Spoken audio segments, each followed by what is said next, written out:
મહિલા દિવસ આવે એટલે સોશિયલ મીડિયા પર તો જાણે શુભેચ્છાઓનું પૂર આવે, ખરું ને?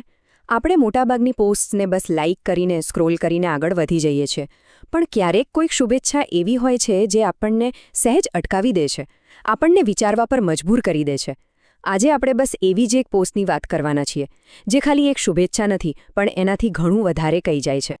આ રહી એ છબી. પેલી નજરમાં તો એમ જ લાગે કે વાહ, કેટલી સુંદર આર્ટિસ્ટિક ગ્રીટિંગ છે. પણ જો જરાક ધ્યાનથી જોઈએ ને તો આ શબ્દો અને ચિત્રોની પાછળ એક બહુ જ ઊંડો મેસેજ છુપાયેલો છે. આ ખાલી શુભેચ્છા નથી, પણ એકદમ પાવરફુલ સ્ટેટમેન્ટ છે. તો ચાલો આપણે સાથે મળીને એની એક એક પરત ખોલીએ અને સમજીએ કે આ શું કહેવા માંગે છે. હવે જુઓ, આ છબીની સૌથી ખાસ વાત શું છે ખબર છે? એમાં બે અલગ અલગ અવાજ છે, બે અલગ અલગ ભાષા છે. એક છે એકદમ સ્પષ્ટ હિન્દી વાક્ય અને બીજું છે એક ઊંડાણવાળી ગુજરાતી કવિતા. અને આ બંને ભેગા મળીને એક આખો સંદેશ બનાવે છે. તો આમ આપણી સામે બે ભાગ છે. એક બાજુ છે હિન્દીમાં એકદમ સીધું ડાયરેક્ટ સ્ટેટમેન્ટ અને બીજી બાજુ છે ગુજરાતીમાં એક કવિતા, એક મુક્તક. ચાલો આપણે પહેલાં પેલું હિન્દી નિવેદન શું કહે છે એ જોઈએ અને પછી કવિતાના ઊંડાણમાં જઈએ. તો પહેલું નિવેદન, ચાલો સીધું એના પર જ ફોકસ કરીએ, જે છબીની એકદમ ઉપર લખેલું છે. મેં ભી એક ઇન્સાન હું, મશીન નહીં હું. કેટલું સીધું, પણ કેટલું બધું કહી દે છે નહીં? આ ખાલી શબ્દો નથી, આ એક અવાજ છે, એક માંગણી છે. એ કહે છે કે મને મારા કામના આધારે નહીં, મારા અસ્તિત્વના આધારે જુઓ. હું પણ એક ઇન્સાન છું, મારી પણ લાગણીઓ છે, સપના છે. હું કોઈ મશીન નથી. અને આ જે ઇન્સાન અને મશીન વચ્ચેનો ભેદ છે ને, બસ એ જ આખા સંદેશનો પાયો છે. ચાલો હવે પેલા સીધા નિવેદનથી આગળ વધીએ. હવે વારો છે ગુજરાતી કવિતાનો, જે થોડી વધુ ઊંડી અને કાવ્યાત્મક છે. અહીં વાત ખાલી વાહવાથી ઘણી આગળ જાય છે. કવિતા શરૂ જ એકદમ ધારદાર રીતે થાય છે. શું કહે છે? એક જ ટી વાહ વાહ કરી ન તું પ્રમાણી શકે, સ્વરૂપ મારું એમ કહીને ન જાણી શકે.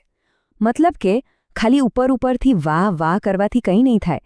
એનાથી મારી સાચી ઓળખ, મારું અસલી સ્વરૂપ જાણી શકાશે નહીં.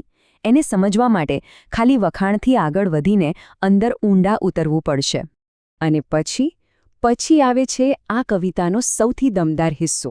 બસ તું ખુદને દંડોળી લે કે હું નારાયણી છું, ફક્ત માન સન્માન અને પ્રેમથી તો માપી શકે. શું વાત છે! અહીંયા કવિ કહે છે કે જો મને સમજવી હોય તો બહાર ક્યાંય શોધવાની જરૂર નથી, પોતાની અંદર જોવું પડશે. અને પેલી લાઈન, હું નારાયણી છું, આ કોઈ સામાન્ય વાક્ય નથી, આ એક ઘોષણા છે. અને આ દિવ્યતાને માપવાનો કોઈ સ્કેલ નથી. એને ફક્ત અને ફક્ત માન સન્માન અને પ્રેમથી જ સમજી શકાય છે.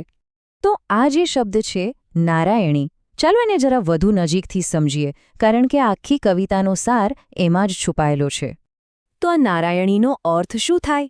જુઓ, આ ફક્ત એક નામ નથી, એક આખો કોન્સેપ્ટ છે. એ સ્ત્રીની અંદર રહેલી દૈવી શક્તિ, એના પવિત્ર તત્વની વાત કરે છે. જેવો આ શબ્દ આવે છે, આખો સંદેશ એક અલગ જ લેવલ પર પહોંચી જાય છે.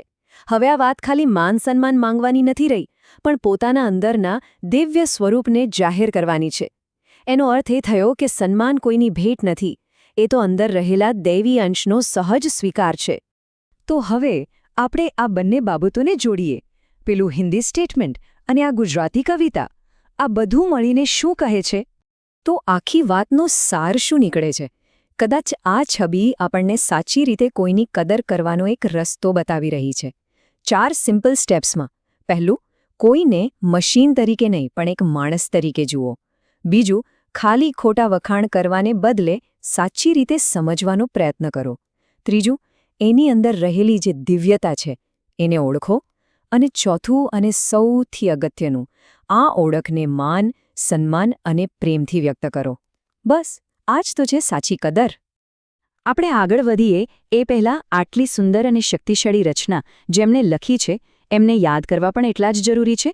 આ કવિતાના સર્જક છે દાહોદના શ્રી જીતેન્દ્રકુમાર બી બિલવાલ, જેમનું ઉપનામ નિર્ણય છે. તો આ બધું સમજ્યા પછી અંતમાં કોઈ જવાબ નહીં, પણ એક સવાલ મૂકીને વાત પૂરી કરીએ. આ જે ઊંડો સંદેશ છે, શું એને આપણે ખાલી એક દિવસની સોશિયલ મીડિયા પોસ્ટ ગણીને ભૂલી જઈશું? કે પછી એની પાછળની જે ભાવના છે એને આપણા રોજિંદા જીવનમાં ઉતારીશું? સવાલ એ છે કે આ વિચારને એક દિવસના સેલિબ્રેશનમાંથી રોજિંદો દૃષ્ટિકોણ કઈ રીતે બનાવી શકાય, અને કદાચ એનો જવાબ આપણે સૌએ પોતાની અંદર જ શોધવાનો છે.